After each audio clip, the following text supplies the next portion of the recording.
AI দিয়ে content লিখে আপনি কি গুগলে র‍্যাংক পাইতে পারবেন? তো এখানে আসলে অ্যান্সারটা হইতেছে যে হ্যাঁ, আপনি পারবেন র‍্যাংক পাইতে, বাট আপনাকে টেকনিক্যালি লিখতে হবে। টেকনিক্যালি কেন বললাম যে আপনার ২ টা ওয়ে আছে। সেটা হচ্ছে যে আপনি এআই দিয়ে কনটেন্ট লিখবেন। সেটা লিখার পরে আপনি একটু ম্যানুয়ালি এডিট করবেন। আরেকটা অপশন আছে, সেটা হচ্ছে আপনি এআই দিয়ে কনটেন্ট লিখবেন।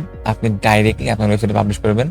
দেখবেন যে র‍্যাংক করছে। তো ২ টা কি অপশন কিভাবে কাজ করে? এটা বোঝার আগে আপনাকে বুঝতে হবে যে গুগল কিভাবে কাজ করে। গুগল কিভাবে র‍্যাংক করায়। গুগল আসলে সবসময় খোঁজে ইউনিক কনটেন্ট। যেই কনটেন্ট গুগলে নাই। অলরেডি যেই কনটেন্ট গুগলে নাই, গুগল এই ধরনের কনটেন্ট খোঁজে। তো আপনি যদি ইউনিক কনটেন্ট এআই টুলস দিয়ে লিখতে পারেন বা আপনি ম্যানুয়ালি লিখেন, ডাজন্ট ম্যাটার যে আপনি ইউনিক কনটেন্ট কি দিয়ে লিখছেন। আপনি যদি এআই দিয়েও লেখেন, গুগল তাও ওটা র‍্যাংক করবে, কারণ ওটা ইউনিক, গুগলের কাছে নাই। এবং আরেকটা আছে, যেটা প্রথমে বলছিলাম যে এডিট করতে হবে। সেটা হচ্ছে যে আপনি সাপোজ হতে পারে যে একটু কপি কনটেন্ট, যে কনটেন্টটা অলরেডি আছে গুগলে, ওই ধরনের কনটেন্ট আপনি এআই দিয়ে লিখছেন। তো আপনি ওটা লিখার পরে ওইটা তখন ডাইরেক্ট কপি পেস্ট করা যাবে না। আপনি ওইটা একটা গুগল ডকে নিলেন।